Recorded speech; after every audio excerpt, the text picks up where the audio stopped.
Hello friends. आज हम बात करेंगे होम रूल लिंक की। ये कब हुआ था? तो होम रूल लिंक जो है 1916 ईस्वी में हुआ था। होम रूल का मतलब क्या होता है? होम रूल का मतलब होता है स्वशासन।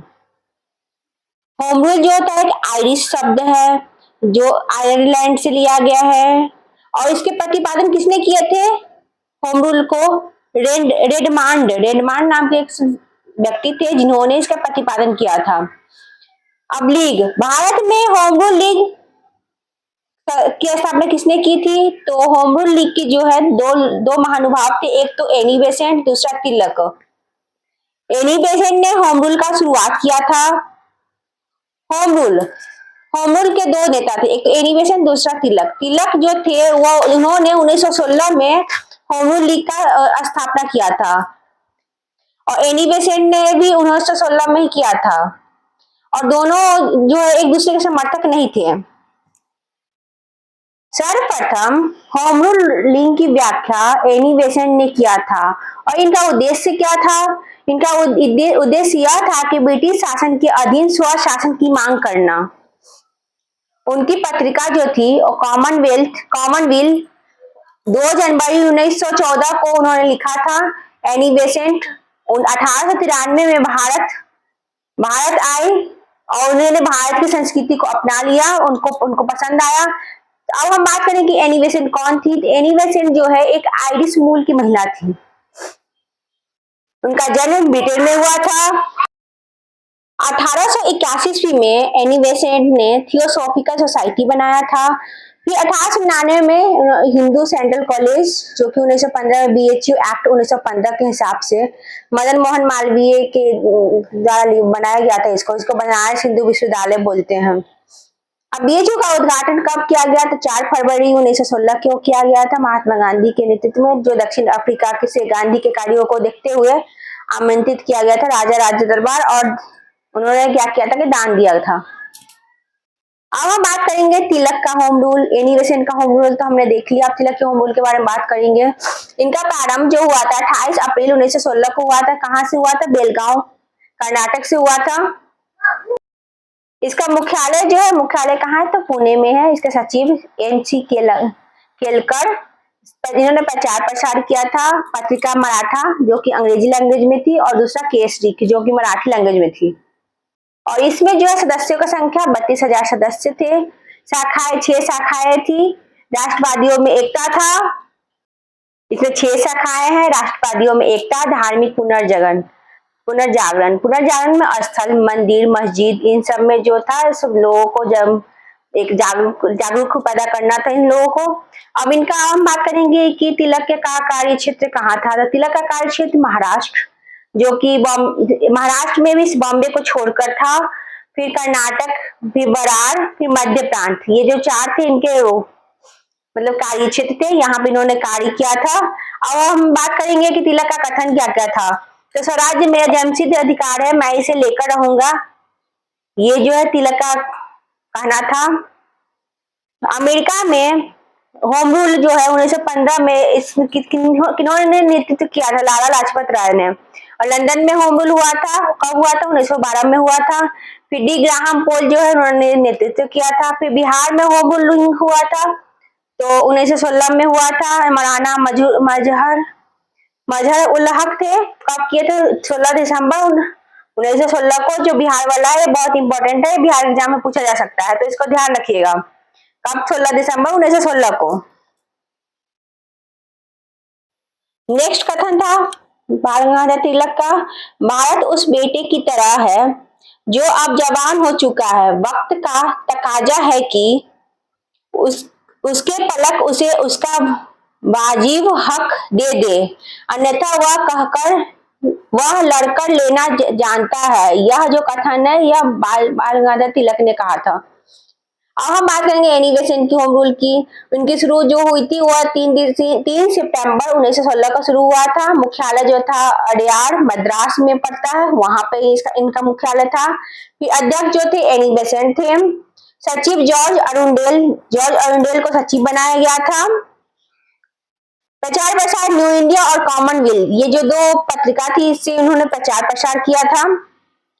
तो सदस्य कितने थे? 27,000 सदस्य थे टोटल एनिवेशन की। उसमें शाखाएं 200 प्लस शाखाएं थी। सबसे ज्यादा संयुक्त प्रांत इसमें था और समर्थन सभी भारत के बड़े नेता जो थे उन्होंने समर्थन किया था इसका, होमरूल लिंक का। जैसे मोतीलाल नेहरू हो गए, जवाहरलाल नेहरू हो गए, सीआर दास हो गए, मोहम्मद अली जिन्ना, ये सब नेता इन्होंने सपोर्ट किया था इनको।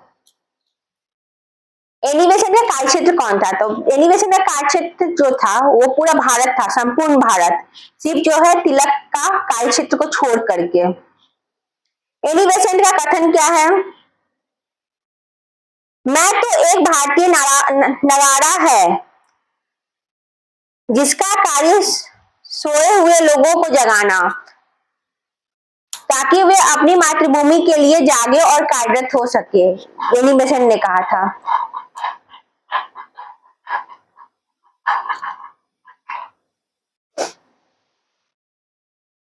अब जो तिलक जो थे वो वेलेंटाइन सिरौल चले गए, जो बोला कि भारतीय अशांति के जनक थे, उसमें उनको बताया गया और मुकदमा उनके ऊपर चलाया गया। लड़ने के लिए वो लंदन चले गए मुकदमा के लिए। फिर एनिवेशन क्या हुआ? एनिवेशन को जेल कर दिया गया, जो कि कांग्रेस के अध्यक्ष थे।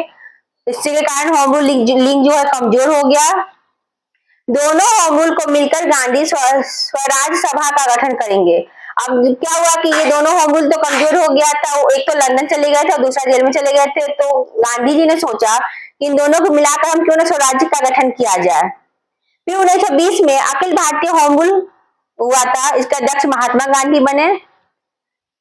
होम रूल नाम परिवर्तन कर दिया और नया नाम स्वराज्य सभा दिया गया। जो होम रूल लिंक था तो उस टाइम जो है लखनऊ में अधिवेशन हुआ था, इसमें आईएनसी प्लस एमएल के में दोनों के बीच में समझौता हुआ था। फिर नरम दल और गरम दल दोनों के बीच में भी समझौता हुआ था। पटना विश्वविद्यालय अधिनियम लागू हुआ था। फिर राजकुमार शुक्ल जो है प्रथम किसान बने थे। अब हम बात करेंगे रॉलेट एक्ट कब हुआ था। तो रॉलेट एक्ट जो है 1919 ईस्वी में हुआ था। इसकी पृष्ठभूमि हम देखते हैं हम। तो दिसंबर 1917 में अंग्रेजों की स्थिति जो है वो अंग्रेजों के खिलाफ कमेटी बनाया गया ब्रिटेन में। एमएलए और आईएनसी जो है वो हुआ था। फिर नरम दल एक और गरम दल एक हुए थे। चंपारण सत्याग्रह सफल हुआ। गांधी के किसान के नेता बने थे। फिर क्रांतिकारी गतिविधियां हुई और तिलक को जेल से निकालने की कोशिश की गई थी। फिर कमेटी सीडिशन कमेटी बनाया गया, एक कमेटी बनाया गया था, इसको सीडिशन कमेटी बोलते हैं। अध्यक्ष जो थे सर सिडनी रॉलेट इनके अध्यक्ष थे। इंग्लैंड में हाई कोर्ट के जज और सर सिडनी जो जज थे वो इंग्लैंड के हाई कोर्ट के एक जज थे।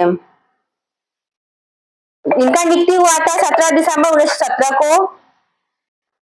सर सिडनी रॉलेट भारत पहुंची और उन्होंने भारत का दर्शन किया। उस टाइम भारत के वायसराय जो है लॉर्ड जेम्स फोर्ड थे, जो कि इनका कार्यकाल 1916 से लेकर 1921 तक का था।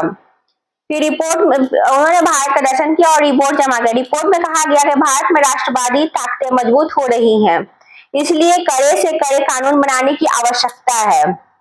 नया कानून बना the anarchical and revolutionary crime act. यह जो क्रांतिकारी को गिरफ्तार किया गया था, इसमें 18,000 प्लस का गिरफ्तार हुए थे क्रांतिकारी। सनसेट लॉ का पालन नहीं किया इन्होंने। काला कानून भी बनाया गया था, बिना अपील, बिना दलील, बिना वकील के। और इसमें क्या शक के आधार पर किसी व्यक्ति को कम से कम 2 वर्ष के लिए जेल भेज दिया जा सकता था। कोर्ट में अपील करने की इजाजत नहीं होगी। इसमें लिमिटेड कंडीशन रखा गया था। अंग्रेज जो है बिना मुकदमा के जेल कर सकते थे। कांग्रेस के विरोध, व्यक्तिगत स्वतंत्रता का हनन हो रहा है। स्वामी श्रद्धानंद कर नहीं अदा करेंगे, संपूर्ण भारत में हड़ताल, विरोध प्रदर्शन करेंगे महात्मा गांधी। फिर क्या हुआ था? गांधी जी का आह्वान किया गया था। प्रथम चरण में शहरों तक, फिर द्वितीय चरण में ग्रामीण स्तर तक, फिर सत्याग्रह सभा का गठन किया गया था। संपूर्ण भारत में आंदोलन हुई थी।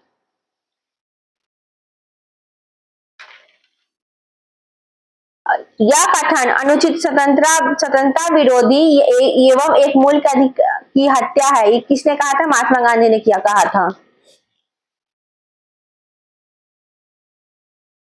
हम नेक्स्ट मिलेंगे जलियांवाला बाग नरसंहार में और हंटर कमीशन में। तब तक के लिए धन्यवाद। अगर आपको ये चैनल वीडियोस पसंद आ रहे हैं तो हमारे पेज को फॉलो जरूर कीजिए।